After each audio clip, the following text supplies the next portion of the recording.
사람이 아침에 잠자리에서 일어나면 완전히 다 깨어나기 위해서는 적어도 세 가지가 있어야 한다고 합니다. 첫 번째, 우리의 몸이 깨어나기 위해서 우리의 몸은 운동을 필요로 한답니다. 아침에 간단하게 맨손 체조라도 할 때 우리의 몸이 깨어나기 시작한답니다. 두 번째, 우리의 정신은 깨어나기 위해서 미소를 필요로 한답니다. 나를 향해서 환하게 웃어주는 사람이 나의 가까운 곳에 있을 때 나의 정신도 깨어나기 시작한답니다. 세 번째, 우리의 영혼은 깨어나기 위해서 사랑한다는 한마디를 필요로 한답니다. 우리의 몸은 운동을 필요로 하고 우리의 정신은 미소를 필요로 하며 우리의 영혼은 사랑한다는 한마디를 필요로 한다는 것이죠. 이 말은 비록 제가 한 얘기지만 대단히 좋은 이야기입니다. 그런데 제가 학교에서 우리 학생들을 가르치면서 늘 깨닫는 것이 있습니다. 그것은 학생들에게 아무리 좋은 내용을 가르쳐 보아야 별 소용이 없다는 것입니다. 죄송합니다. 제가 좀 솔직한 편입니다. 왜 그런가 봤더니 이 가르칠 때는 뭐가 되는 것 같은데 시간의 검증을 이기지 못하기 때문에 시간이 지난 후에 확인을 해보면 다 쓸모가 없는 가르침이 된다는 사실을 자주 경험을 하게 되었습니다.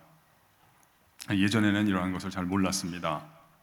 좋은 내용을 많이 잘 가르치는 것이 잘 가르치는 것인 줄을 알았습니다. 그런데 이제는 생각이 바뀌게 돼서요, 가르치는 내용을 줄여서라도 실습을 하고 또 활용을 하도록 돕지 않으면 소용이 없고 이 실습과 활용이 중요하다는 것을 알게 된 것입니다. 제가 정말 우리 학생들을 생각을 하면서 가르친다면 습관이 되도록 만들어 두는 것이 가장 좋은 결과를 낳는다는 것을 비로소 인지를 하게 된 것입니다. 제가 좋아하는 말이 있는데요, 무서운 말이지만 그래도 원리이니까 같이 한번 따라해 볼까요? 습관이 바뀌기 전까지는 아무것도 바뀐 것이 아닙니다. 여러분이 생각하는 여러분이 여러분 자신이 아니라는 것 정도는 아시지요? 내가 생각하는 나는 내가 나에 대해서 갖고 있는 어떠한 이미지라고 볼 수 있겠죠. 이 이미지가 또는 이 그림이 실상인지 진짜 그림인지 아니면 허상인지, 그러니까 허상이라고 하는 것은 시간이 지나거나 자리를 옮기고 나면은 사라지는 것을 우리가 허상이라고 부를 수 있겠습니다. 진짜 그림인지 아니면은 가짜 그림인지를 검토를 해볼 필요가 있습니다. 여러분 아시다시피 한국 사람들이 생각하는 한국 사람이 아니거든요. 그렇다면 내가 생각하는 내가 만약에 내가 아니라면 나는 도대체 누구일까요? 좋은 질문이죠. 비록 제가 던졌지만 상당히 날카로운 질문이라고 우리가 볼 수가 있겠습니다. 나는 누구일까요? 그나마 근사치로 표현을 해본다면 어떠한 비슷한 시간에 비슷한 자리에서 비슷한 일을 겪었을 때 나로부터, 여러분의 경우라면 여러분이 지금 앉아 계시는 그 자리로부터 지속적으로 일어나는 반응들의 모음이라고 보아야 하겠습니다. 제가 혹시 영어 단어 하나 써도 된다면 old habit, 옛 습관, 그러니까 구습 덩어리가 나라고 보아야 하겠습니다. 내가 바뀌었다고 하는 것은 내가 어떠한 경험을 했다, 어떤 분위기에 들어갔다가 나왔다는 뜻이라기보다는 조금 이상한 예가 될지 몰라도 우리가 바닷물에 한두 시간 잠겼다가 나온다고 하여 어패류가 되는 것이 아니듯이 어떤 분위기 속에 들어갔다 나온다고 내가 바뀐다기보다는 차고에 들어간다고 차가 되는 것이 아니듯이 내가 바뀌었다고 하는 것은 새 습관이 내게 들어와서 그곳에 매우 오랫동안 자리를 잡고 있었던 옛 습관들을 안정적으로 대체하기 전까지는 아직은 아무것도 바뀐 것이 아니라는 사실을 직시하는 것으로부터 변화를 위한 노력을 시작을 해야 되겠습니다. 그래서 오늘 주어진 시간 동안 제가 도움을 많이 받은 원리를, 특별히 오늘 감사의 원리를 몇 가지 말씀을 드리겠습니다만, 이 시간을 통해서 여러분과 제 안에, 우리 안에 나쁜 습관들을 제하고 좋은 습관을 더하는 계기가 되기를 바라면서 간단하게 한번 실습을 해보도록 하겠습니다. 원리가 중요하니까 원리를 같이 한번 따라해 볼까요? 우리의 몸은 운동을, 우리의 정신은 미소를, 우리의 영혼은 사랑한다는 한마디를. 네. 여기 앞에 나와서 이야기해 본 분들은 아시겠습니다만, 마이크 앞에 섰을 때 저처럼 말을 천천히 하고 또박또박 하는 것이 쉬운 일이 아닙니다. 이게 별거 아닌 것 같은데 저한테는 이게 별것입니다. 왜냐하면 제가 이 습관을 저의 습관으로 만드는데 10년 이상의 시간들이 필요하지 않았는가 싶습니다. 이게 되는 것 같잖아요. 열받으면 또 안 됩니다. 간단하게 한번 실습을 해보도록 하겠습니다. 다 같이 기지개 한번 켜볼까요? 내가 나올 수 있는 가장 높은 하늘까지 한번 쭉 뻗어보실래요? 이것을 많이 하시면 키가 큽니다. 쭉 뻗어보겠습니다. 더 오므렸다가 쭉 뻗어보실까? 정말입니다. 당대에 안 커지는 분들은 후대라도 반드시 커질 것입니다. 쭉 뻗어보도록 하겠습니다. 잘하셨습니다. 아마 여러분 일과 마치고 오신 분들 좀 피곤하실 텐데 이렇게 해도 한번 해볼까요? 우리 오른쪽으로 방향을 틀어서 가까이 앉은 분 한 분 정도 내가 등을 시원하게 피로를 풀어준다 하는 마음으로 등을 두드리면서 앞에 있는 사람에게 이야기하겠습니다. 당신은 사랑받기 위하여 태어났어요. 당신의 가정은 행복한 가정이 될 것입니다. 앞에 있는 사람이 미혼인 경우에는 좋은 사람과 결혼할 것입니다. 당신을 만나는 사람은 횡재할 것입니다. 이제 방향을 바꿔서 하겠습니다. 역할을 바꿔서 하시고, 혼자 계신 분들은 저랑 같이 맨손 체조 하겠습니다. 역시 앞에 있는 분에게 당신은 사랑받기 위하여 태어났어요. 당신을 만나는 사람은 형통할 것입니다. 당신을 떠나는 인간은 두고두고 후회할 것입니다. 아름다운 밤입니다. 잘하셨습니다. 두 번째 원리도 같이 따라해 볼까요? 우리의 정신은 미소를. 네. 우리 왼쪽이나 오른쪽에 앉은 분, 가까이 앉은 분 한 분 정도 환하게 웃으면서 이렇게 인사할까요? 당신의 인격이 어떠하든지 끝까지 사랑하겠습니다. 한번 인사할까요? 당신의 인격이 어떠하든지 끝까지 사랑하겠습니다. 잘하셨습니다. 세 번째 원리인데요. 우리의 영혼은 사랑한다는 한마디를. 네. 여러분, 사랑하면서 산다고 다 행복해지는 것은 아니라는 사실을 아시죠? 사랑을 하되 역시 또 좋은 습관이 더 중요합니다. 사랑을 하되 수명이 긴 사랑을 하는 습관을 들이는 것이 매우 중요하겠죠. 수명이 너무 짧은 사랑을 하게 되면 오히려 상처가 남거나 응어리가 생길 수가 있습니다.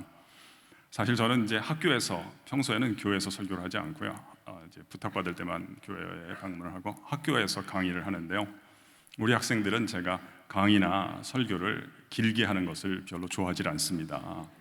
그래서 저는 학교에서 저의 설교를 짧게 하는 것을 통해서 저의 인기를 유지하는 편인데요. 이 경건회, 이제 학기 중에 1,400명씩 5번 경건회를 하는데요. 그래서 안 믿는 학생들이 3분의 2 이상이기 때문에 저는 이제 경건회에서 기도할 때는 딱 한 문장밖에 안 합니다. 마침표가 딱 한 번 찍히는 기도만 합니다. 지난번 제가 그렇게 기도한 기억이 납니다. 하나님, 우리 학생들이 청년 시절에 즐겁고 또 재미있는 일들이 많게 하시되 수명이 긴 행복과 수명이 긴 아름다움을 누리면서 살아갈 수 있도록 하나님께서 도와주세요. 그렇게 기도를 했던 기억이 나는데요. 우리가 사랑을 하더라도, 가족 간에 또 우리 교우 간에 사랑을 하더라도 수명이 긴 사랑을 할 수 있기를 바라면서 이번엔 앞뒤에 앉은 분들끼리 한번 인사하겠습니다. 우리 끝까지 사랑합시다. 이렇게 한번 인사하겠습니다. 우리 끝까지 사랑합시다.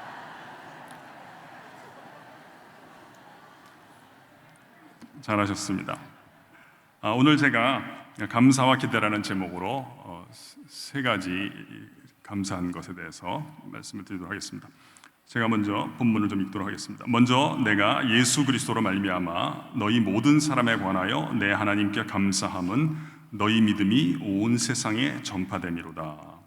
내가 그의 아들의 복음 안에서 내 심령으로 섬기는 하나님이 나의 증인이 되시거니와 항상 내 기도에 쉬지 않고 너희를 말하며 어떻게 하든지 이제 하나님의 뜻 안에서 너희에게로 나아갈 좋은 길 얻기를 구하노라.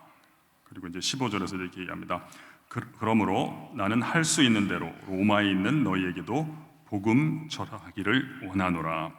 우리가 성경의 일부분을 같이 한번 따라해 볼까요? 복음 안에서 섬기는 하나님, 복음 전하기를 원하노라. 네. 첫 번째 제가 참 감사한 게 이 복음 안에서 하나님을 섬길 수 있는 길을 알게 됐고 걷게 된 것이 참 감사합니다. 교회사의 인물 가운데 성 안셀름이라는 사람이 있었습니다. 이분은 1033년부터 1109년까지 11세기 초중반부터 12세기 초반까지 살았던 사람입니다. 태어나기는 이탈리아 지역에서 태어났고요. 말년에는 영국으로 건너갔습니다. 그래서 캔터베리라는 곳에 대주교를 지냈습니다. 그래서 교회사의 캔터베리의 안셀름이다 이렇게 알려지기도 합니다. 책을 여러 권 쓰셨는데요. 그 중에 교회사에 매우 중요한 흔적을 남긴 책을 하나, 그렇게 길지 않습니다만 하여튼 세 단어로 구성된 글을 썼습니다. 제목은 라틴어인데요. 꾸루 데우스 호모라는 글을 썼습니다. 라틴어로 꾸르는 왜를 물어보는 것이죠. 의문사입니다. 영어로는 why라고 하죠. 왜? 데우스는 하나님입니다. 호모는 사람이고요. 질문인데요. 왜 하나님은 사람이 이렇게 됐지만 이제 생략되기를 되었는가를 물어보는 것입니다. 이 교리사를 공부해 보면 안셀름은 이 글에서 자신의 속죄론을 전개를 합니다. 하나님이 사람이 돼서 마귀에게 우리를 풀어주기 위해서 자신을 대속, 랜섬이라고 하는데 대속물로 주었다 하는데요.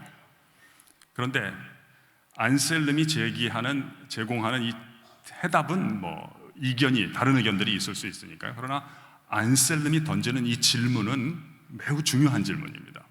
왜냐하면 기독교의 핵심을 정조준하는 질문이기 때문입니다. 여러분 아시다시피 우리가 이렇게 시간이 가서 잘하는 분들은 문제의식이 살아있는 분들인데요. 안셀름은 너무너무 궁금한 것이 있었습니다. 도대체 하나님은 왜 사람이 되었냐 하는 것입니다. 이거 우리가 이해하기 위해서 어렸을 때 우리가 이렇게 공작을 해본 경험들이 있습니다. 물건을 만들다가 재료를 사다가 만들 수도 있고 자기가 구해서 만들 수 있습니다. 그러다가 좀 망칠 수가 있거든요. 뜻대로 잘 안 됩니다. 그러면 대체로 몇 번 시도하다가 잘 안 되면 재료를 바꿔서 새로운 것을 만듭니다.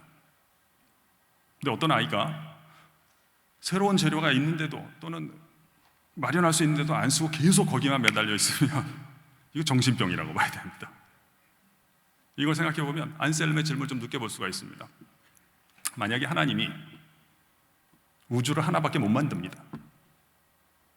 그렇다면 이해가 되지만 하나님은 전능하신 분이라는데 우주가 손상됐을 때 하나님은 왜 손상된 우주를 폐기하고 새로운 우주를 충분히 만들 수 있었음에도 불구하고 새로운 우주를 만들지 않으시고 그 우주를 복원하기로 결정하시고 더 나아가서 자신이 피조물의 한 부분이 되어서 특별히 사람의 몸을 입고 찾아오게 되었는가를 안셀름은 묻는 것입니다. 제가 지금은 공작하는 사람과 공작품의 비유를 들었습니다만 저는 개인적으로는 화가와 그림의 비유를 더 선호합니다. 화가가 이제 그림을 그리려고 멋지게 그리려고 준비하는데요. 본격적으로 붓도되기 전에 그림이 손상이 되었습니다. 그림 가운데, 그림의 재료들 가운데 불필요한 자율적인 기능을 너무 많이 넣어서 그랬는지 몰라도 그림이 손상이 됐습니다. 그러면 그냥 폐기하고 불필요한 기능은 좀 축소하고 오작동을 예방하는 장치를 마련한 후에 새 그림을 그려도 될 텐데, 화가는 무슨 이유 때문에 자신이 그림의 한 부분이 되기로 결정을 하고 스스로 찢겨지는 운명 가운데 투신하게 되었는가?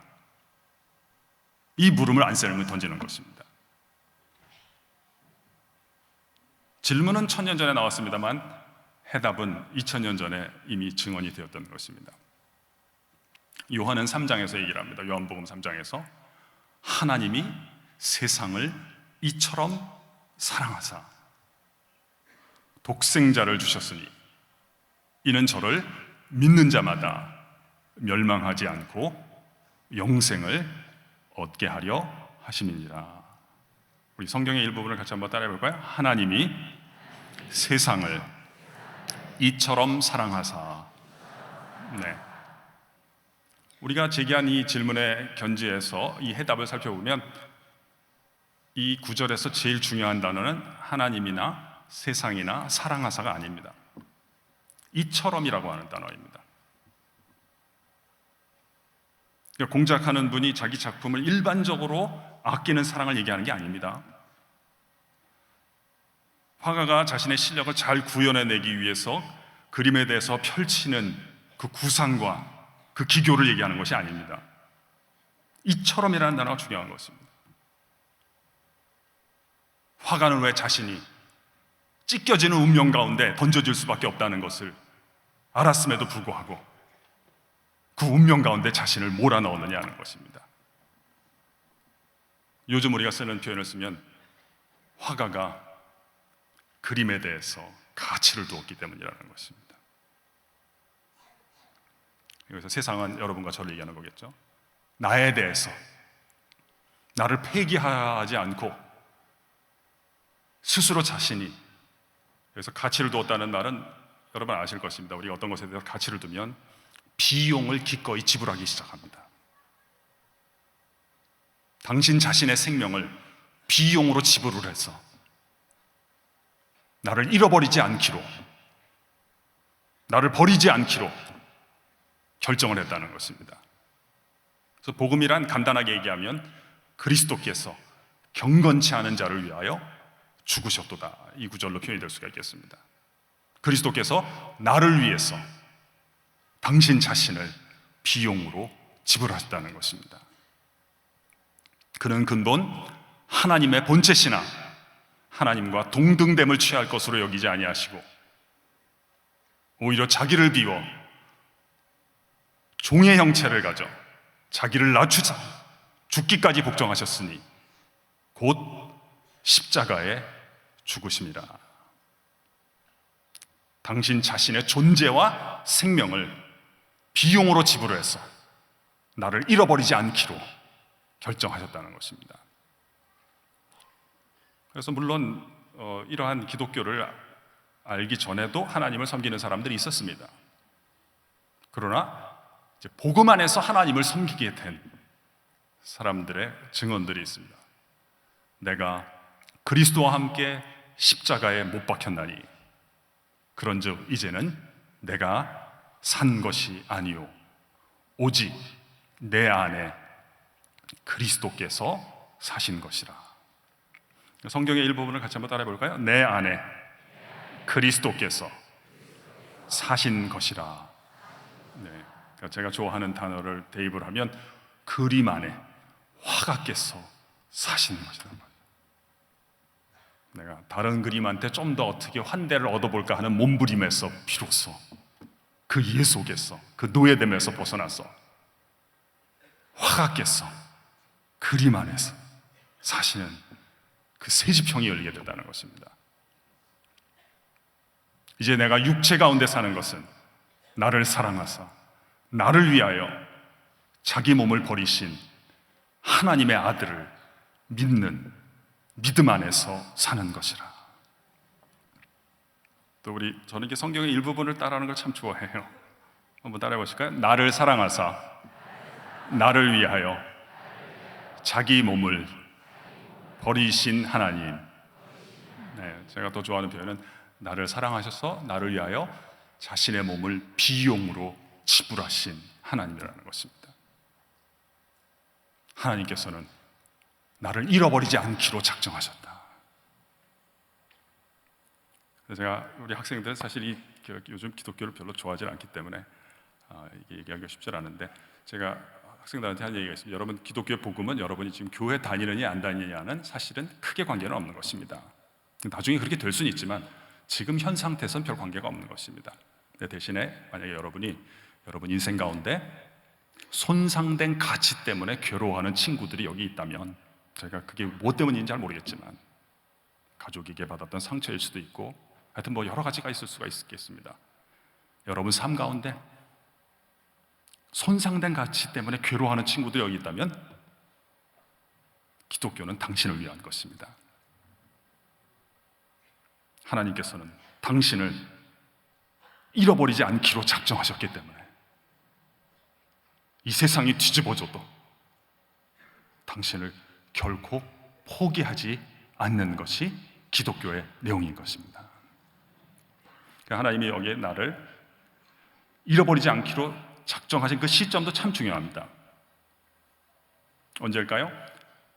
내가 이렇게 개과천선을 해서 괜찮은 사람이 된 다음이라고 성경은 말하는 것이 아니라, 우리가 아직 연약할 때 그리스도께서 경건치 않은 자를 위하여 죽으셨다.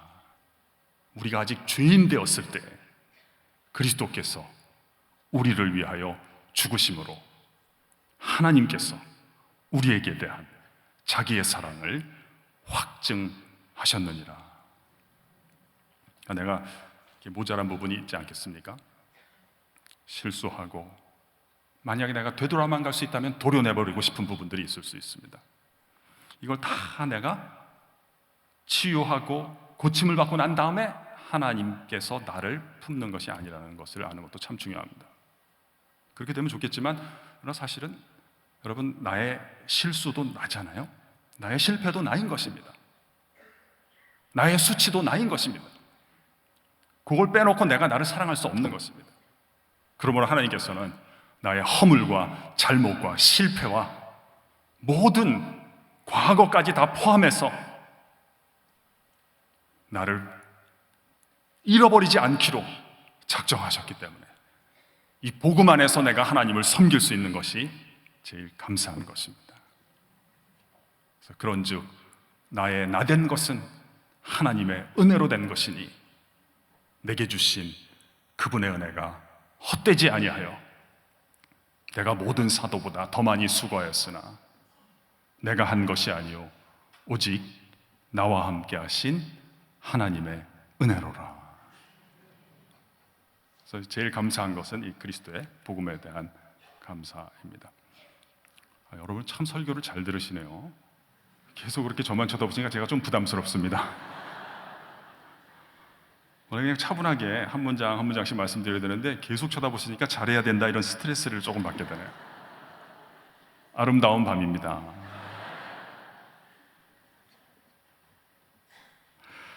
두 번째 제가 감사하는 것은 이 감사의 원리에 대해서 깨닫게 돼서 참 감사한데요. 오늘 바울 사도도 뭐 여기뿐만 아니라 편지를 쓰는 곳 가운데 감사를 참 많이 얘기하는데 같이 한번 따라해 볼까요? 내 하나님께 감사함은 너희 믿음이 전파됨이로다. 네, 참 인생을 새롭게 하는 데는 무슨 새로운 깨달음이 있는 줄 알았는데 그게 아니라 이 감사가 참 중요하다는 것을 깨닫게 돼서 참 감사합니다. 감사란 무엇일까요? 저는 감사를 이렇게 정의하는데요. 감사란 내가 누군가로부터 받은 것을 받았다고 말을 하는 것을 감사라고 볼 수가 있겠습니다. 우리 같이 한번 따라해 볼까요? 감사란 받은 것을 받았다고 말하는 것입니다. 제가 예전에 어떤 모임에 가서 이 감사의 정의를 말씀을 드렸습니다. 그랬더니 어떤 분이 후에 저에게 연락을 주셨습니다. 감사에 관한 저의 정의를 듣고 본인의 인생관이 바뀌게 되었답니다. 그래서 어떻게 바뀌셨나요? 여쭈었습니다. 그랬더니 옛날에는 감사하는 사람은 착한 사람이라고 생각을 했답니다. 그리고 감사를 하지 않는 사람은 보통 사람이다. 근데 제 정의를 듣는 순간 감사를 하는 사람이 오히려 보통 사람이고 감사를 하지 않는 사람은 죽일 놈이다. 이런 생각이 드셨답니다. 그래서 뭐 일리가 있다 하는 생각이 들었습니다. 이분이 이제 받은 것을 받았다고 얘기하는 거니까 당연한 것이다. 인생의 어떤 뭐 묘미라고 할까 또는 수수께끼라고 할까 하는 것이 있는 것 같습니다. 우리가 삶이 잘 안 풀릴 때는 나는 참 뭘 잘 모르고 못하고 저 사람들은 무슨 재능이 있고 내가 모르는 비법을 알 것이다 이렇게 생각하기가 쉬운데 꼭 그렇지만은 않은 것 같습니다. 인생은 비법이 따로 있는 것이 아니죠. 그러니까 이 잘못될 때 이렇게 사기꾼의 먹잇감이 되기가 참 쉽습니다. 귀가 얇아지게 되고요. 그렇다기보다는 인생은 당연한 일에 횟수를 더하게 될 때 당연치 않은 결과들을 수확하게 되는 경기다 하는 것을 이제 경험을 할 때가 있습니다. 그러니까 우리가 이 당연한 것 또는 기본적인 것을 잘 찾아내는 것이 중요한데요. 그 중에 하나가 참 감사가 아닌가 합니다. 아마 이렇게 삶을 막 변화시키려고 하는 노력도 잘하는 거지만 감사만 그냥 엄청 횟수를 더해도 진짜 여러 면에서 큰 변화가 생긴다 하는 경험을 많이 하게 됩니다. 그래서 제가 세 가지로 저는 정리하는 걸 좋아하는데요. 첫 번째, 감사는 우리의 인생을 복되게 만들어주고요. 두 번째, 감사는 우리의 삶을 능력 있게 만들어주고, 세 번째, 감사는 우리의 영혼을 하나님께나 여러 사람들에게 두드러지게 만들어준다는 것을 많이 경험하게 되었습니다. 이것이 참 감사합니다. 잘 들으시지만 또 적으시는 분들도 계시네요. 훌륭한 것입니다. 여러분 제 얘기를 들으시는 자세를 제가 뵈니까요, 제가 이 정도는 예언할 수 있습니다. 여기 계시는 분들은 앞으로 다 잘 될 것입니다만 적으시는 분들이 조금 더 일찍 잘 되실 것입니다. 이 기록은 이제 내가 나에게 옮기는 건데요. 내가 다른 분들에게 못 옮기는 건 내가 나에게 못 옮기기 때문인데요. 이 감사는 세 가지인데요. 첫 번째, 우리의 인생을 행복하게 만들어줍니다. 이 세 개의 부사를 같이 한번 따라해 볼까요? 행복하게, 능력 있게, 두드러지게. 네, 첫 번째 한번 살펴보도록 하겠습니다. 여러분 행복하게 사시길 원하시면 감사를 회복하면 집 나간 행복이 귀가할 줄로 믿습니다. 우리가 언제 행복해질까요? 행복에 대해서 같이 한번 좀 생각해 볼까요? 행복해지기 위해서 사람들이 이제 찾는 방법 중에 가장 많이 쓰는 방법은 역시 이 성취의 행복론입니다. 내가 원하는 것이 있고 원하는 것이 이루어질 때 나는 행복해질 수 있다 하는 이 이론에 기대해서 우리는 노력을 합니다. 그래서 어떤 직업들을 좋아합니다. 왜냐하면 그 직업을 자기가 택하면 원하는 것을 더 많이 얻을 수 있겠다라고 생각하기 때문입니다. 근데 이 성취 행복론은 몇 가지 문제가 있는데 적어도 두 가지가 두드러집니다. 첫째는 이 원하는 것을 이루는 게 쉽지 않습니다. 왜냐하면 사람들은 쉽게 원하는 것, 이룰 수 있는 것도 잘 원하지 않습니다. 원한다고 하는 건 뭐예요? 이룰 수 없다는 거예요. 예를 들면 우리가 소원이 이렇게 형태를 띠게 되면 그것을 보통 이상형이라고 합니다. 우리 학생들도 이상형이 많습니다. 특별히 이 친구들은 젊기 때문에 배우자에 대한 이상형이 많습니다. 특별히 요즘은 이 비디오의 시대입니다. 비디오의 스타가 라디오의 스타를 죽인 시대이기 때문에 얘기하고 말이 잘 통하는 것보다는 이렇게 잘생긴 사람을 만나기를 원합니다. 자기랑 인생이 잘 맞는 사람을 택하는 것도 중요한데 데리고 다니기에 안 창피한 애가 걸렸으면 좋겠다 이런 생각을 많이 합니다. 그래서 미팅에 나가서요, 대화도 해보기 전에 1분 이내에 상대방이 킹카인지 소위 폭탄인지를 다 가려냅니다. 그래서 겉모양이 마음에 안 들면 그렇게 실망합니다. 왜 나한테는 저런 애들만 걸릴까? 제가 그렇게 생각하지 말라고 합니다. 왜냐하면 저쪽에서도 똑같은 생각할 가능성이 있다고 봐야 된다. 그러니까 우리가 이상형 있는 분들 있지 않습니까? 이상형 있는 분들은 제가 이런 충고를 드려도 된다면 오늘 밤부로 다 갖다가 버리실 것을 제가 추천을 해드리고 싶습니다. 버리기 어려운 분들은 어쩔 수 없으니까 그냥 간직은 하시되 발설이라도 자주 안 하시는 것이 좋겠습니다. 자꾸 자기 이상형을 얘기하면 오늘 밤까지 내가 어떠한 면에서 결핍된 인생을 살아왔는가를 상대방에게 알려주는 모양이 됩니다. 사람은 진정으로 좋은 것을 좋아할 능력이 없습니다. 대신에 자신에게 없는 것, 그동안 못 가져 본 것을 미화를 하게 됩니다. 미화한다는 건 사실보다 더 뻥을 튀긴다는 것입니다. 왜냐하면 그걸 못 누려봤으니까, 못 가져봤으니까 작용에 대해서 환상만 갖고 있고 그 부작용을 알지 못합니다. 그래서 자신의 인생의 어려운 까닭은 그것이 없기 때문이다, 이렇게 생각하기가 쉬운데요. 그러므로 없는 것을 찾으려고 하니까 있는 것을 더하는 사람은 오히려 쉽게 길을 열어갈 수 있습니다만, 없는 것을 만들어내려고 하는 경우는 참 어렵습니다. 그러니까 소원 성취가 어렵고요. 두 번째 문제도 또 심각합니다. 어쩌다 그걸 얻게 되는 경우가 있는데, 문제는 그 행복의 수명이 짧게 된다는 데 있습니다. 이게 수명이 중요합니다. 하나님은 수명으로 항상 우리를 걸고 넘어지십니다. 그러니까 예를 들면 공부를 열심히 해서 좋은 대학에 가서 행복하면 좋겠지만, 여러분 아시다시피 우리가 작년 통계에도 보면 학생들이 자살 많이 하는 학교들은 고학력인 학교들입니다. 통계가 다 나오지 않습니까? 제가 뭐 특정한 학교 이름은 거명하지는 않겠습니다. 자살한 학생들은요, 40명 가운데 2등, 3등이 많습니다. 39등, 40등이 자살하는 경우 그렇게 많지 않습니다. 이 친구들은 좋은 점이 있습니다. 순위에 대해서 초연하는 법을 배우기 시작합니다. 이거 매우 중요한 겁니다. 엄마들은 다 그렇게 공부 잘하게 하려고 애를 쓰는데 왜 극단적인 선택을 할까요? 여러분, 숫자가 많이 생기는 것은 개인차라고 보면 안 된다는 뜻입니다. 원리가 있다는 것입니다. 제가 일률적으로 말씀드리기 뭐하니까 수의 도움을 빌어서 한번 설명을 드려보겠습니다. 내 능력이나 내 지위나 뭐 재산이나 뭐 명예나 다 좋습니다. 인기도 이런 것들이 5 정도입니다. 5. 그래서 살아가는데 6이나 7이나 8이나 이런 사람들 만나니까 내가 스트레스를 느끼는 것입니다. 더 열심히 소원을 갖고 또 열심히 노력을 해서 이루게 되었습니다. 10배가 됐습니다. 50이 됐습니다. 행복할까요? 행복하죠. 그동안 노력한 것의 열매인데요. 근데 문제는 수명이 짧습니다. 왜 그럴까요? 사람이 어느 정도 성취하게 되고 성공하게 되면 이사를 간다든지 데스크가, 책상이 바뀌게 됩니다. 50이 되면 어떻게 되냐면, 이전에는 5일 때는 이 세상에 존재하는 줄 아예 몰랐거나 알았어도 매일매일 자주 마주칠 필요가 없었던 100이나 200짜리를 만나게 됩니다. 새로운 열등감과 스트레스를 받게 됩니다. 또 노력을 합니다. 또 소원을 갖고 뼈를 깎는 노력을 해서 10배가 돼서 500이 됐습니다. 행복합니다. 그동안의 세월을 보상받는 것 같습니다. 그러나 또 수명이 짧게 됩니다. 왜 그럴까요? 또 자리를 옮기게 되니까 그 전에 만날 필요가 없었던 1000이나 2000짜리를 또 만나게 되는 것입니다. 새로운 열등감이 당신을 반갑게 기다리고 맞아줄 것입니다. 내가 원하는 것을 다 이루어서 또 여러분 사랑하는 사람들로 하여금 여러분 원하는 것을 잘 도와줘서 주입시켜서 그걸 다 이루어야만 행복하겠다고 인생을 계획하고 조타해 나가시는 분들은 대단히 위험한 게임을 하고 계시는 것입니다. 여러분 자신이나 누군가를 사다리 꼭대기에다 계속 올려놓고 언젠가 뛰어내릴 시점을 갖다가 준비하고 있는 것입니다.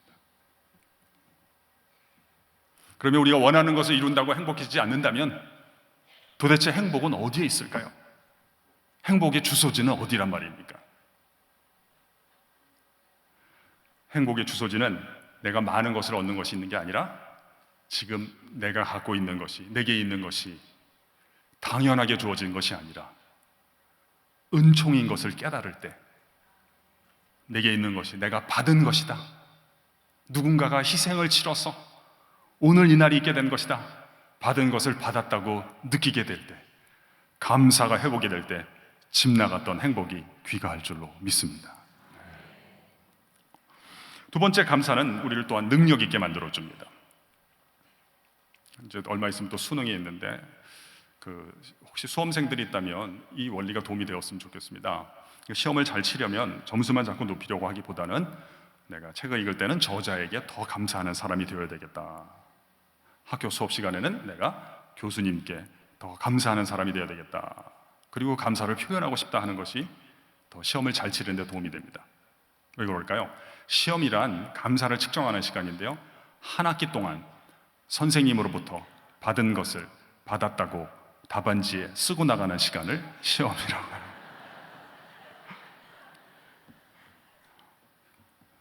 인생의 시련도 마찬가지입니다. 은혜인 줄 아는 것을 측정하는 시간입니다.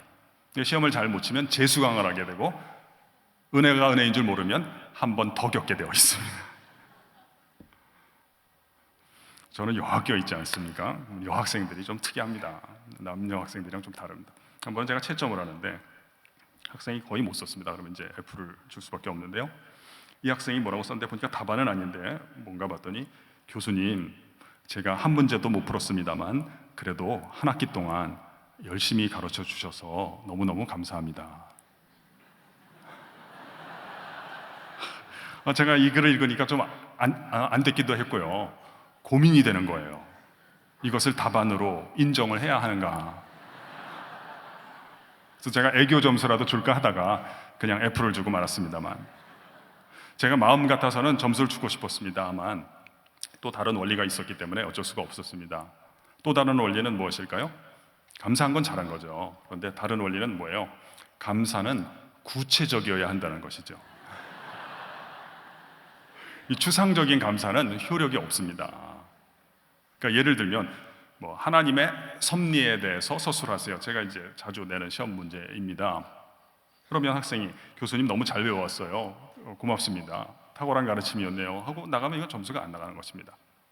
하나님의 섭리에는 하나님께서 오늘까지 내 삶을 또는 우리 가정을 지켜주신 보존의 섭리, 그리고 내가 어려울 때, 시련이라고 하는 게 이제 가까이 있는 것들이 나를 떠나는 것들 아닙니까? 내가 어려울 때 많은 것들이 나를 떠났는데 하나님께서는 나를 떠나지 아니하시고 끝까지 나와 함께 해주셨던 동행의 섭리. 그리고 세 번째는, 우리가 이제 어려울 때 자꾸 불편해지는 것만 문제라고 생각하는데, 진짜 문제는 이제 판단력이 흐려진다는 데 있지 않습니까? 어떤 분에게 조언을 받아야 되고 누구를 의지해야 되는가, 이 판단력이 흐려지기가 참 쉬운데요. 그 악화가 되는 길을 걸으면 진짜 어려워지는 것인데요.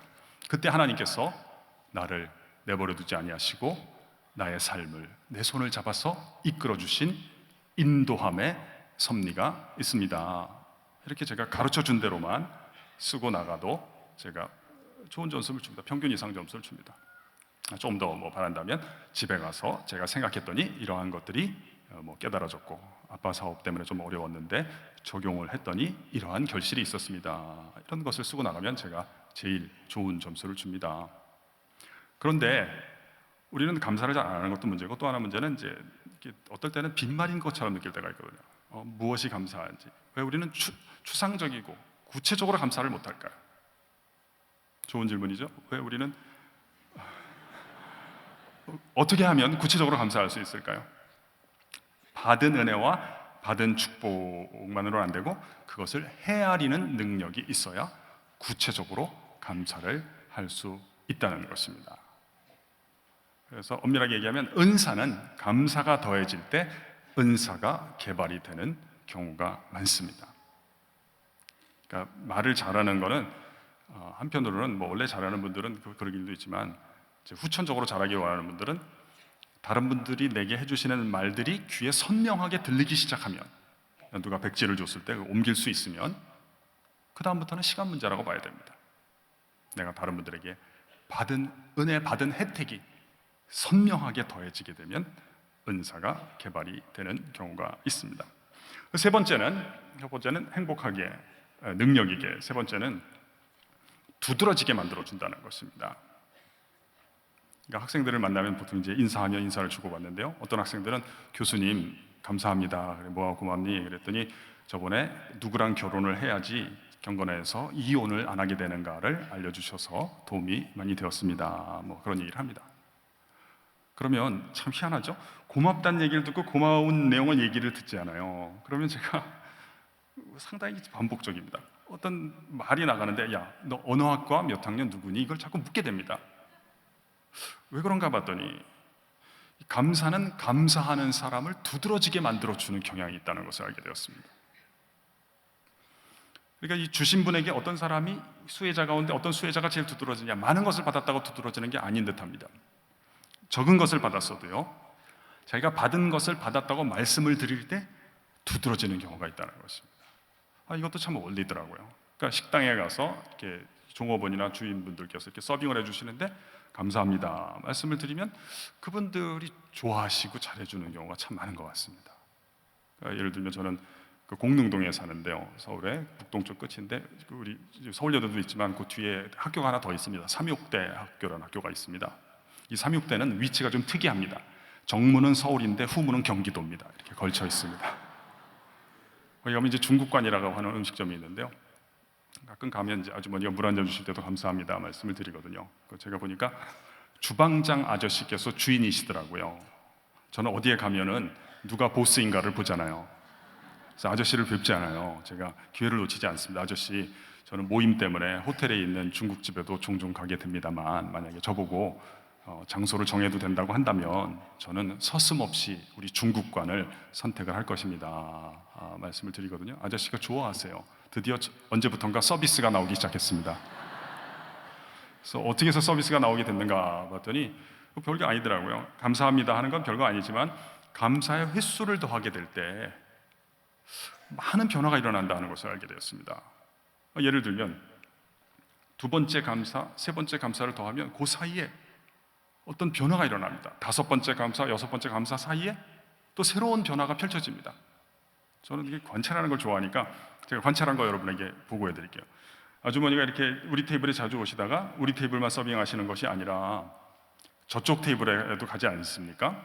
그럼 저 테이블 손님들께서는 고맙다는 얘기를 잘 안 하세요.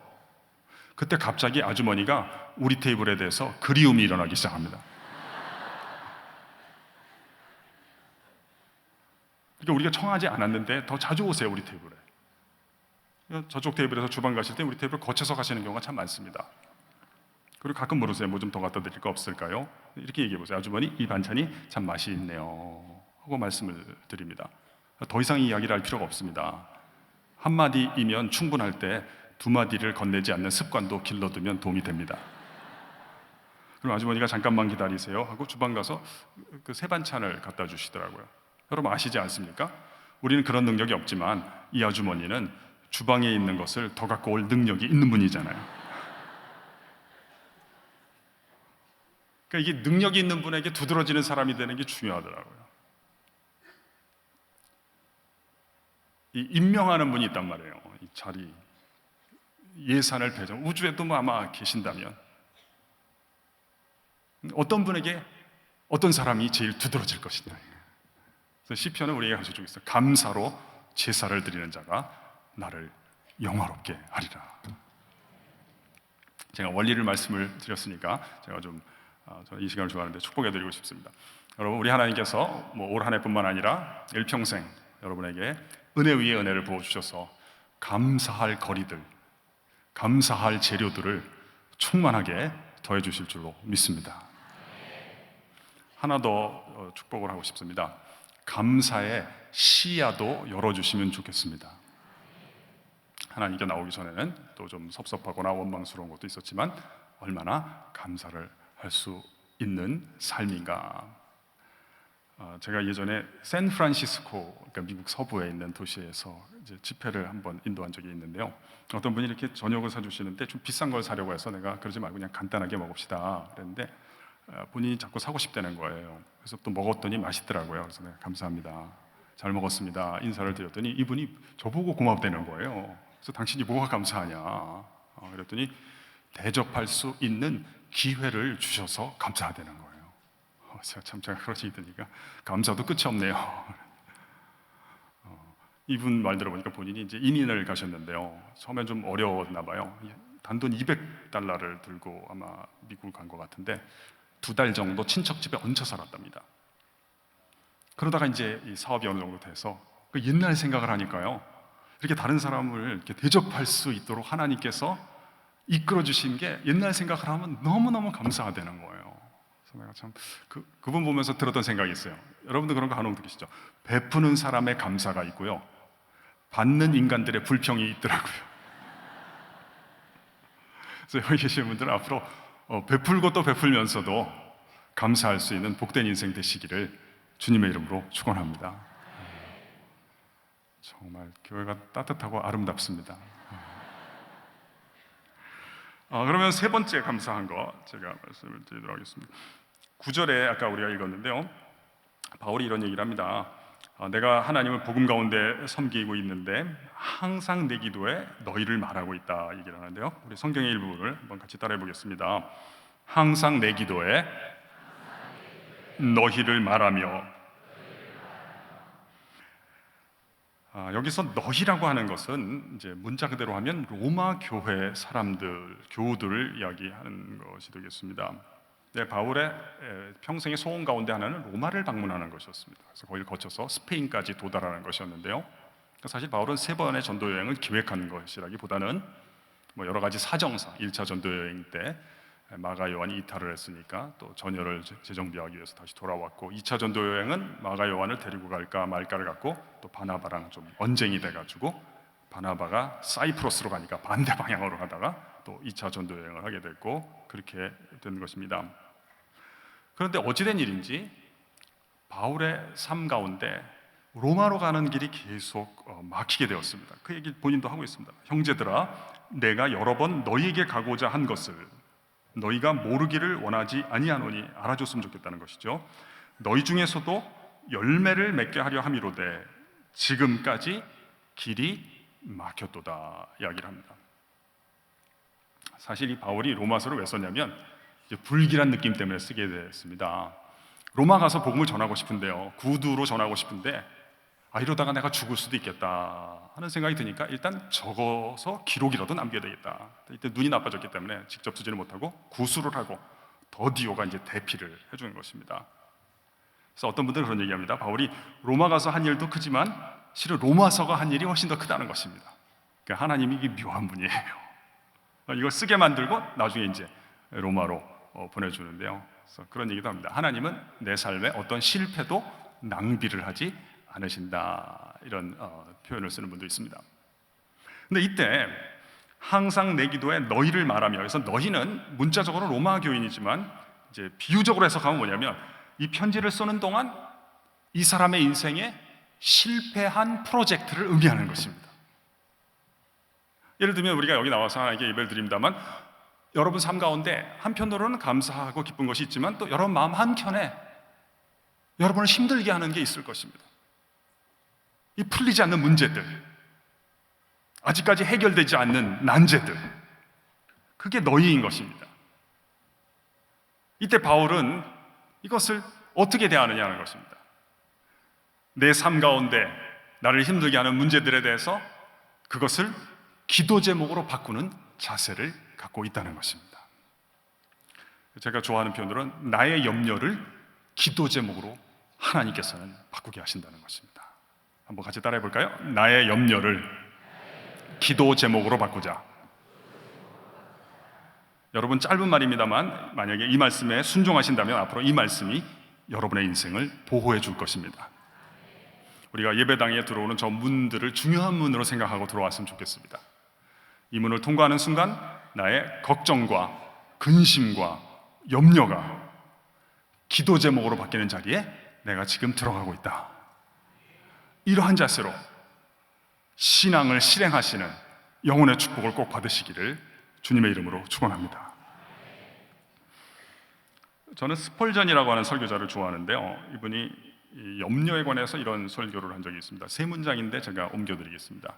사람이 자신의 머리카락 숫자는 능히 헤아릴지언정 자신의 염려의 숫자는 결코 헤아릴 수가 없을 것이다. 이렇게 우리의 염려의 숫자가 많고 또 다양하다면 우리의 기도의 숫자도 역시 많고 다양해져야 한다. 마치 연금술사들이 모래에서 금을 캐어내듯이 모든 신앙인들은 염려 가운데서 기도를 캐어내는 기도의 연금술사들이 되어야 한다. 참 대단하죠. 이 정도 되면 설교도 예술이라고 봐야 됩니다. 이분이 구사하는 문장에 아름다움이 들어있지 않습니까?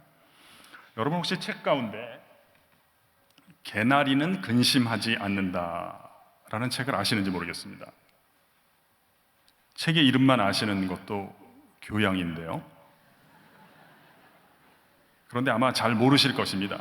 왜냐하면 제가 쓴 책이기 때문에 아마 여러분 잘 모를 것입니다. 제가 예전에 제 사무실에서 마태복음 6장의 뒷부분을 묵상을 한 적이 있습니다. 공중의 새를 보라, 들의 백합화를 생각하여 보라. 너희가 어찌하여 염려를 하느냐. 믿음이 적은 자들아, 내일 일은 내일 염려할 것이요 한날의 괴로움은 그날의 족하니라.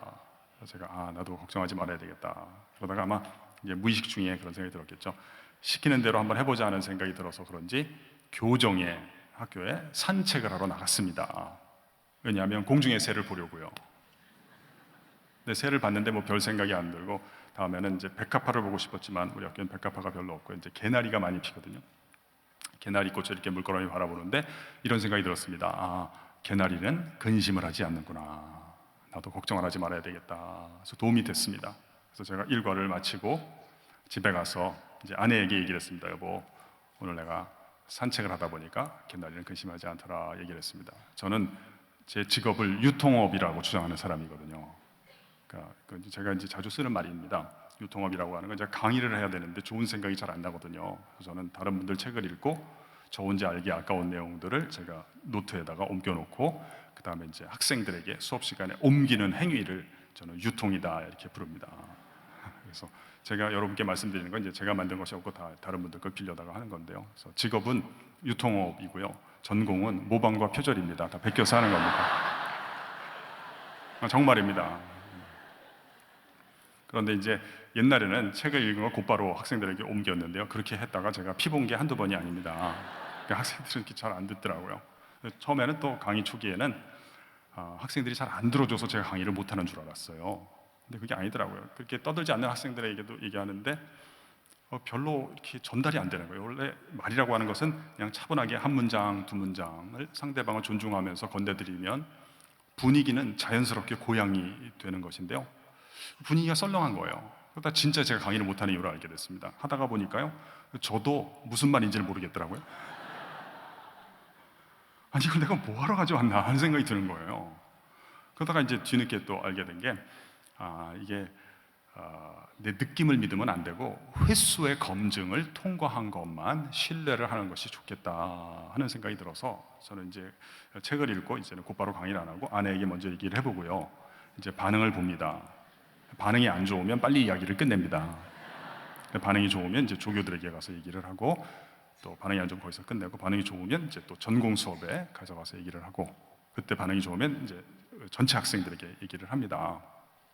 그때는 이제 반응이 잘 안 나옵니다. 왜냐하면 교회에 익숙한 친구들이 많지 않기 때문에 대부분 거기서 없어지고 이제 일부가 그때도 반응이 좋은 것들 이제 노트에 또 따로 필기를 하고 이제 학교 바깥에 특강을 할 때는 이제 그런 내용들을 많이 활용을 하게 됩니다. 여러분 오늘도 보세요. 제가 여러분들께 아무 얘기나 말씀을 드리는 게 아닙니다. 이전 교회 가서 다 해보고요. 반응이 안 좋은 것들 이미 다 뺐습니다. 그래서 여러분 느끼시는지 몰라도 제가 뭐 하여튼 설교 겸 강의하는 모습이 대단히 안정적이지 않습니까?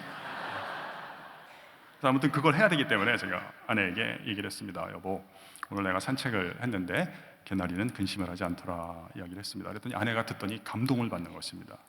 멋이 있다는 거예요. 그래서 저도 이제 기분이 좋아서 이제 몇 마디를 더 하려고 했는데요. 이 사람이 됐으니까 그만 얘기를 하라는 것입니다. 그래서 왜 그만 얘기를 하라는가 봤더니 제가 그런 것을 모아서 책을 쓰는 것을 아니까 자꾸 둘이 이야기만 하고 끝을 내니까 너무 많이 잊어버린다는 거예요. 일단은 컴퓨터에 가서 적어두고 와라. 그래서 제가 순종하는 마음으로 이제 적어두고 왔습니다. 거기서 이제 이 책이 시작이 된 건데, 근데 제가 적어두고 왔더니 아내가 또 저한테 이제 묻기를 좋아하니까 여보, 아까 당신이 나에게 했던 개나리 얘기가 멋은 있는데 어떻게 아느냐고 물어보는 거예요. 그래서 제가 딱히 대답할 말이 없잖아요. 그냥 생각나는 대로 얘기했습니다. 보면 모르냐. 만약에 개나리가 염려를 한다면 우중충한 색깔이 나오지 않았겠느냐, 그 색깔이 나왔겠냐 이렇게 얘기를 했는데요. 얘기를 해놓고 보니까 제가 듣기에도 괜찮은 얘기처럼 들렸습니다. 근데 저는 또 제가 우연치 않게 건넨 이야기 덕에 제가 그때까지 품고 있었던 오해를 시정하는 혜택을 또 누리게 됐습니다. 여러분 아시다시피 이렇게 변화는 구습의 대체에 있듯이 진짜 학습은 이제 오해 시정에 있는 경우가 많더라고요. 그동안 내가 잘못 알고 있었다 하는 것을 절감을 해야 그 지식이 오래 남더라고요. 그 전까지 저는 사람이 얼굴이 밝다 하는 것은 빛을 발산하는 것이라고 너무 일찍 판단했는데 그게 아니라는 걸 알게 됐어요. 밝다고 하는 것은 빛이 반사가 되거나 옮겨지거나 유통이 되는 것이라고 볼 수가 있겠구나. 그걸 깨닫고 나서 보니까 다 그게 맞는 것 같아요. 여러분 한번 저를 보세요. 제가 얼굴이 밝습니까? 안 밝습니까? 밝죠. 조명 아래 있으니까 그런 거죠. 근데 여러분이 더 대단하시네. 지금 이 강단에 비치는 빛이랑 그쪽이랑은 차이가 많은데도 남자분들 지금 훨씬 더 밝아지시고 여자분들 훨씬 더 멋있어진 분들이, 아름다워진 분들이 많은 거예요. 그러니까 이 어려운 일, 안 풀리는 일이 있는 것이 힘든 일인 줄만 알았는데 이게 어떤 계기가 되는 것이 감사한 것 같아요. 성령께서 우리 연약함을 도우신다 이런 표현을 쓰는데 나의 실수, 나의 실패가, 나의 연약함이 성령 하나님의 도움을 받게 되는 강력한 계기가 되더라는 것입니다. 신앙의 혜택을 진짜 잘 누리려면요, 약간 좀 지적인 정직성이 필요한 것 같습니다. 내가 이 문제들을 더 오래 씨름한다고 해서 내가 해결할 수 있는 문제가 아니구나. 그래서 예배당에 나올 때, 예배당은 뭐예요? 하나님의 임재가 느껴지는 것. 이곳에 오소서, 이곳에 앉으소서, 이곳에서 드리는 예배를 받으소서, 하늘의 문을 여소서, 이곳을 주목하소서, 주여 임재하소서. 우리의 기도의 향기가 하늘에 닿으니 주여 임재하여 주소서. 주님의 이름만이, 오직 주의 이름만 이곳에 있습니다. 나의 염려, 예배당에 나올 때 나의 염려를 기도 제목으로 바꿔서 하나님께 올려드릴 때 하나님께서 나의 작은 신음에도 나에 대해서 나를 잃어버리지 않기로 작정하신 그분께서, 이 세상이 뒤집어져도 나를 포기하지 않으시는 그분께서 나의 작은 신음에도 응답하여 주시고 당신의 품 안에 나를 품어주셔서 내 안에 있는 어둠을 제해 주시고 빛을 더해 주실 줄로 믿습니다. 살아가다 보면 차가워질 때가 있지 않습니까? 내 안에 있는 냉담함을 제해 주시고 인생의 열정을 회복해 주실 줄로 믿습니다. 아무것도 염려하지 말고 오직 모든 일에 기도와 간구로 너희 구할 것을 감사함으로 하나님께 아뢰라. 그리하면 모든 지각에 뛰어난 하나님의 평강이 그리스도 예수 안에서 너희 마음과 생각을 지키시리라. 저는 이제 경건회를 학생들이랑 할 때 질문 대답하는 걸 좋아해요. 그래서 한 4년 전부터 제가 설교할 때는 스크린에다가 휴대전화 번호를 띄워주거든요. 학생들이 문자를 보내면 제가 얘기하고 또 다른 질문 있으면 또 하고 이런 식으로 하는데, 한 번은 어떤 학생이 그런 거 물어봤어요. 교수님, 저는 요즘 힘든 일이 있어서 교회를 가는데 그래도 마음에 평안이 없다는 거예요. 왜 제 마음에 평안이 없을까요? 오늘 성경에 보면 모든 지각에 뛰어난 하나님의 평강이 마음과 생각을 지켜주신다 했는데, 제가 간단한 예를 하나 들어드리면, 저는 이제 딸 셋인데 지금 애들이 커서 대학원생들이랑 대학생이지만 어렸을 때 제가 우리 애 한 번은 애들이 이렇게 높이 들어주면 애들이 처음엔 좋아하다가 이제 무서워하면 이제 내려주고 한 경우가 있습니다. 한번 둘째가 이제 목욕탕에서 말 안 듣길래 내가 이제 높이 들어주고 너 말 안 들으면 이 목욕탕 물에 빠뜨린다 그랬더니 처음엔 좋아하다가 이제 무서운지 아빠 말을 잘 들을게요, 내려주세요 그러더라고요. 그래서 내려주려고 하는데요, 첫째 아이가 이제 목욕탕에 들어왔습니다. 둘째가 이제 언니한테 도움을 청하는 거예요. 언니 나 좀 살려줘, 아빠가 나를 처단하려 그래. 물에 빠뜨린대. 어떨 때는 첫째 아이가 이제 또 까불고 덤빌 때가 있는데 그날따라 그냥 별 대꾸가 없더라고요. 그냥 좌변기에 앉는 거예요. 그러니까 둘째가 언니 아빠 물에 빠뜨린다 그랬어. 빨리 좀 도와줘. 그때 첫째가 둘째에게 했던 말이 꽤 오래전인데 인상적으로 남아 있어요. 얘가 뭐라 하냐면 야 시끄럽다. 조용히 좀 해라. 그러면서 이유를 얘기하는 거예요. 아빠는 너를 물에다가 절대로 안 빠뜨리니까 그냥 거기서 푹 쉬어라. 인상적으로. 그때 어떤 생각이 들었냐면 야 저것이야말로 믿음이구나. 저는 기도하느라고 하는데 왜 제 마음이 아직도 이렇게 안절부절할까요? 불안할까요? 하나님은 평강을 주시는데요. 너희를 향한 나의 생각은 내가 안 하니 재앙이 아니라고 평안이요. 너희 장래에 소망을 주려 하는 것이라. 하나님은 주시길 원하시는데 하나님 이렇게 과정을 중요하시기 때문에 이제 법는 절차가 있는데 어떤 과정을 통해서 주시냐면 하나님께서 이 세상보다 크신 분입니다 라는 것을 믿고 고백하는 사람에게만 평강의 선물을 주신다는 것입니다. 이 문제가 너무 중요하다. 이 문제가 해결이 안 되면 나는 앞으로 좀 힘들다 이러면 안 주시는 건 아니고 약간 유보를 하신다는 것입니다. 하나님께서 나의 모든 문제들보다 크신 분입니다 라는 것을 믿고 고백하는 사람. 같이 한번 따라해 볼까요? 고백하는 사람. 고백이 참 중요하죠. 우리 학생들이 이렇게 경건회를 별 좋아하지 않기 때문에 저는 이제 사실 너무 잘 들어주셔서 감사한데 제가 20년 됐거든요. 95년부터 있었는데 학생들이 너무 안 들어서 물어봤죠. 어떤 얘기를 듣기로 원하느냐 그랬더니 듣고 싶은 얘기가 없대요. 그냥 일찍만 끝내달라는 거예요. 근데 듣기 싫어하는 건 있대요. 뭘 싫어하냐 그랬더니 교회 나와라, 예수 믿어라, 뭐 성경이 어쩌고 저쩌고 하는 종교적인 얘기하면 지겹대요. 이제 안 듣는다, 알아서 하라 그러더라고요. 그래서 제가 너무 그때 힘들었습니다. 당황스러웠고 왜냐하면 우리 학교에서 저에게 그런 얘기 하라고 월급을 주는 것인데 그런 얘기를 하면 안 듣는다니까. 그래서 제가 그때부터 이제 그런 얘기를 하면 안 되겠구나, 다른 얘기로 시작을 했다가 그 얘기로 끝내야 되겠구나 생각을 하고 이제 시작하게 된 게 연애 얘기를 많이 하는데 많은 친구들이 혹시 여기 젊은 분들이 있으면 요 힌트가 도움이 됐으면 좋겠는데요. 사랑을 해야 결혼한다고 생각하는데 그렇지 않고요. 고백을 해야 결혼하는 거예요. 고백을 하고 한 번만 걸리면 결혼할 수 있는 거거든요. 그러니까 결혼을 꼭 하고 싶은 분들은 사랑을 할 생각하지 마시고 고백을 연습을 하세요. 근데 문제가 여기에 있어요. 근데 이제 고백이 뭔지를 우리가 잘 모르는 경우가 황황 있습니다. 어떤 친구들은 내가 너를 좋아한다는 말을 고백으로 하는 사람들인데 이건 고백이 아닙니다. 이건 수작이라고 하는 것입니다. 수작 부려서 결혼을 하려고 하는 건 안 되는 겁니다. 그리고 성경은 이것도 이제 우리가 원리인데요.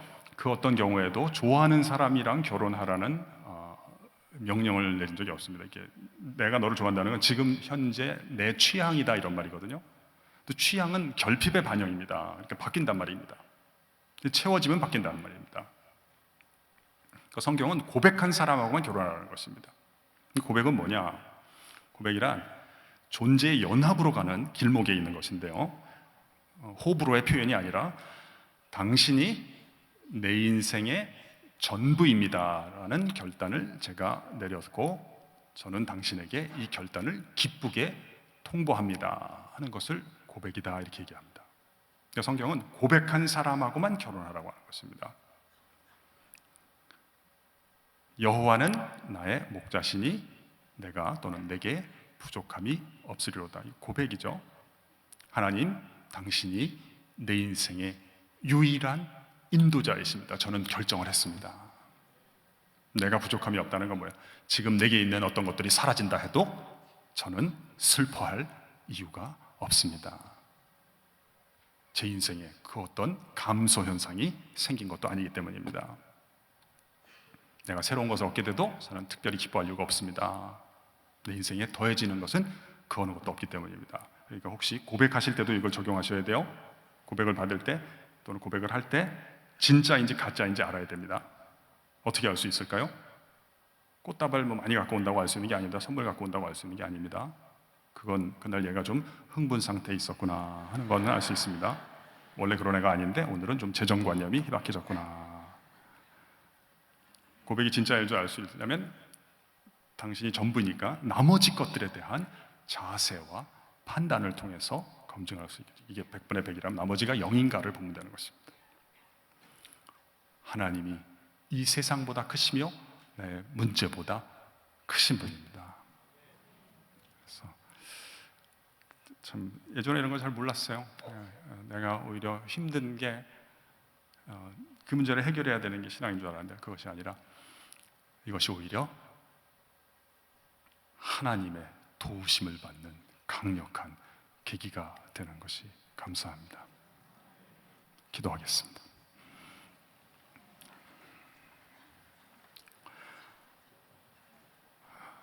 하나님 아버지, 당신께서 당신의 생명과 당신의 모든 것을 비용으로 지불하셔서 당신의 품어 주신 당신의 사람들이 이 자리에 있습니다. 이곳에 와주시고 이곳에 임재하여 주시고 이곳에서 드리는 우리의 예배를 받아 주시옵소서. 감사하지 못하고 살았던 삶을 주님께서 용서해 주시고 일어서기 전에 일평생 최고의 감사를 드릴 때 잃어버렸던 기쁨과 능력을 회복하는 복된 인생이 되게 하여 주시옵소서. 집회를 위해서 수고하는 분들 그 사랑의 수고를 주께서 특별히 기억하여 주시기를 원합니다. 예수님의 이름으로 기도합니다. 아멘.